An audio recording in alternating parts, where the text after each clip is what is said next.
Hi అండి. అందరికీ నమస్కారం. Welcome to my channel. ఈ వీడియోలో ఏపీ ప్రభుత్వ ఉద్యోగులకు మరియు పెన్షనర్లకు నవంబర్ నెల జీతాలు అలాగే పెన్షన్లపై తాజా సమాచారం అయితే అందింది. దీనికి సంబంధించిన పూర్తి వివరాలు ఈ వీడియోలో తెలుసుకుందాము. వీడియో అయితే ఎక్కడే కానీ స్కిప్ చేయకుండా ఎండ్ వరకు చూసేయండి. అప్పుడే ఇన్ఫర్మేషన్ పూర్తిగా అర్థమవుతుంది. అలాగే వీడియో చూస్తున్న ప్రతి ఒక్కరు వీడియోకి లైక్ చేయండి ఫ్రెండ్స్. ఈ వీడియోని తోటి ఉద్యోగ పెన్షన్ మిత్రులతో అయితే షేర్ చేయండి. కొత్తగా చూస్తున్నవారు ఇంకా మన ఛానల్‌ని సబ్స్క్రైబ్ చేసుకోకుంటే వెంటనే మన ఛానల్‌ని సబ్స్క్రైబ్ చేసుకోండి. సో, దీని ద్వారా నేను చేసే లేటెస్ట్ వీడియోస్ అన్నీ మీ వరకు రీచ్ అవుతాయి. ఇక ఆలస్యం చేయకుండా వివరాల్లోకైతే వెళ్ళిపోదాము.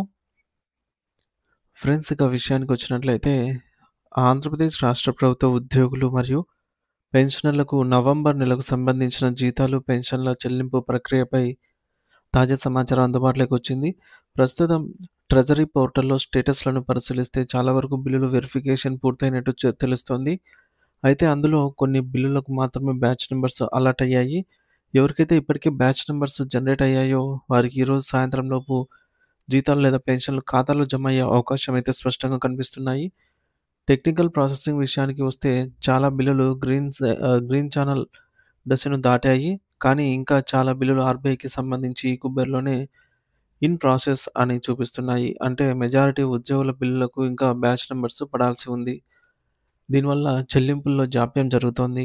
ముఖ్యంగా చెప్పాలంటే ప్రభుత్వం మారిన కొత్తలో అంటే కూటమి ప్రభుత్వం వచ్చిన కొత్తలో ముఖ్యమంత్రి చంద్రబాబు నాయుడు గారు ప్రతి నెల ఒకటో తేదీన జీతాలు ఇస్తామని ఇచ్చిన హామీ కేవలం మొదటి నెలకు మాత్రమే పరిమితమైనట్టు కనిపిస్తోంది.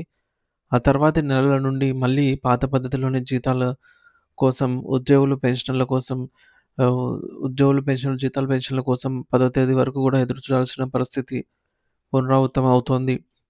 ఈ నెల విషయానికొస్తే సోమవారం నాడు కేవలం రాష్ట్ర సచివాలయ ఉద్యోగులకు మాత్రమే వేతనాలు పడ్డాయి.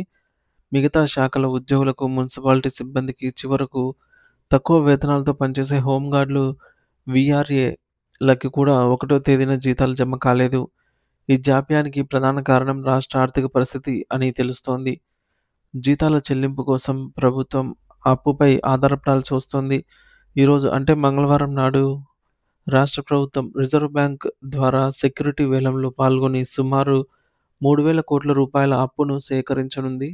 సో, ఈ యొక్క 3,000 కోట్ల నిధులు ప్రభుత్వ ఖజానాకు చేరిన తర్వాతే ఈ యొక్క పెండింగ్‌లో ఉన్నటువంటి ఉద్యోగుల జీతాలు మరియు పెన్షన్‌ల బిల్లులు క్లియర్ చేయనున్నారు.